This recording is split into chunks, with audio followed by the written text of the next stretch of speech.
Pourquoi ce colloque justement? Eh bien parce que d'abord je suis un agité, mais en dehors de cette considération, il y a le fait que je suis extraordinairement préoccupé par l'explosion démographique de l'Afrique.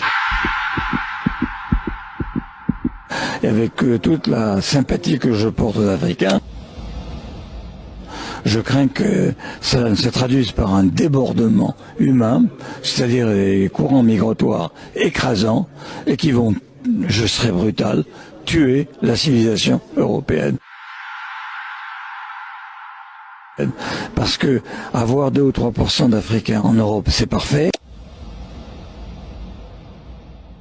En avoir 30%, c'est la mort sans phrase. Alors je reviens un peu en arrière, j'ai écouté des intervenants avec sympathie, notamment Gourevitch, qui avait l'air de dire bon, ben, finalement le danger est lointain, il est plus mesuré. C'est pas vrai, le danger il est là, parce qu'en démographie, on peut faire des prévisions à peu près sûres à 30 ans.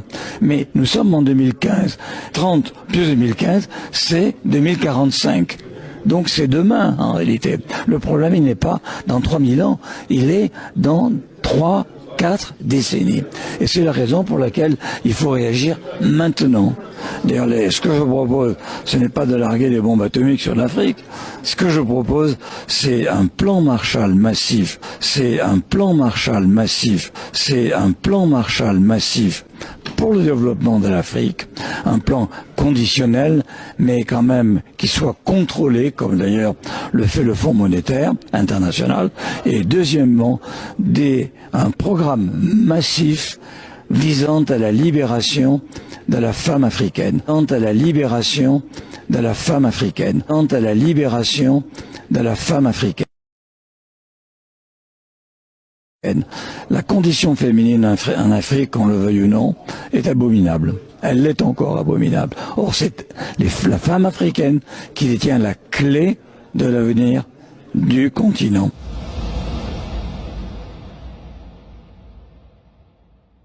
Est-ce que c'est pas donner une réponse occidentale à un problème africain et justement rentrer dans les mêmes erreurs qu'il y a pu avoir pendant la colonisation? Vous avez tout à fait raison, c'est une réponse occidentale parce qu'il n'y en a pas d'autre.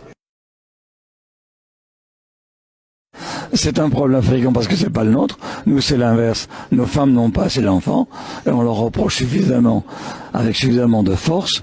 Et donc, par conséquent, puisque les Africains n'ont pas été capables d'inventer la réponse eux-mêmes, eh bien, il faut bien que quelqu'un le fasse, et c'est nous.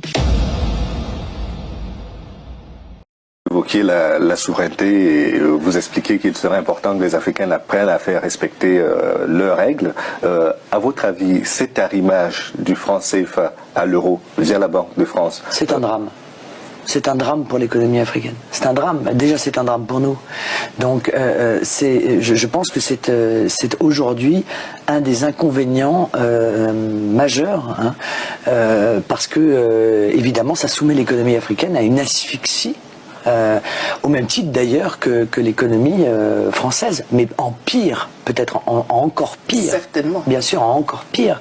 Donc là, on est vraiment en train de tuer économiquement l'Afrique. Donc je suis fondamentalement opposé à cette manière de faire.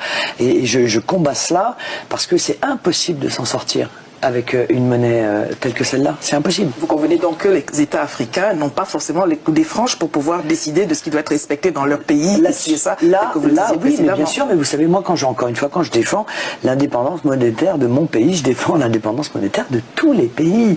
Je considère que toutes les nations ont le droit d'avoir une monnaie. C'est même un des éléments de la souveraineté. La monnaie, voilà.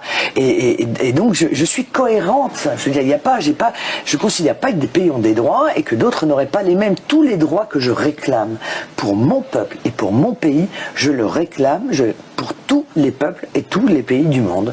Ouais.